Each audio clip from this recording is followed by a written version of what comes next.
महायुती झाली, आम्ही महायुती करा म्हणून सांगतो 5:25 आज तारीख पण सांगितली. उद्या नाही झाली तर आम्ही सगळे घरी जाणार आहोत. आमच्याकडे उमेदवारच नाही तर आम्ही काय लढणारच नाही. व सगळ्यात मोठी शिवसेना जिल्ह्यामध्ये आहे. सगळे कार्यकर्ते शिवसेनेचे सक्षमपणाने काम करतायत. परंतु मगाशी मी एक वाक्य जे बोललो ते फक्त कदाचित तुम्ही ऐकलं नसेल. मी असं म्हटलं की कोकणातला कार्यकर्ता, शिवसेनेचा कार्यकर्ता हा संवेदनशील आहे.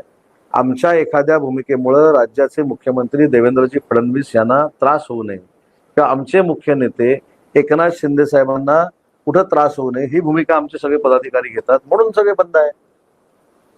तर तुम्ही आम्ही सगळे कोकणातलेच आहोत, आपण चांगलं चांगलं बोलू शकतो, पण शेवटी काहीतरी पॉलिटिकल एथिक्स असतात, ते सगळे शिवसैनिक पाळतायत. आणि म्हणून मगाशी तुम्ही जे मला माझ्याकडनं उत्तर मागितलं की युती झाली तर काय आणि युती नाही झाली तर काय, तर युती झाली तर महायुतीचा भगवा फडकेल आणि युती नाही झाली तर आम्ही कोणी घरात बसणार नाही. काही लोकांना असं वाटतं युती नाही झालं असं असतं का राजकारणामध्ये. सगळे सक्षम उमेदवार आमच्याकडे तयार आहेत.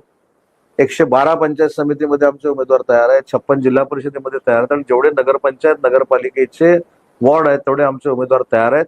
तरी देखील सगळ्यांची भूमिका, ज्या सरकारमध्ये आपण काम करतोय, ज्यांच्या नेतृत्वाखाली आपण काम करतोय, त्यांच्या कुठच्याही प्रतिमेला तडा जाऊ नये यासाठी शिवसेनेचा कुठचाही पदाधिकारी ते जसं अग्रेसिव्हली बोलतात तसं बोलत नाहीत आणि बोलण्याची आवश्यकता नाही. कारण शिवसेनेचा पदाधिकारी आमचा कृतीतनं करून दाखवतो, बोलून दाखवत नाही.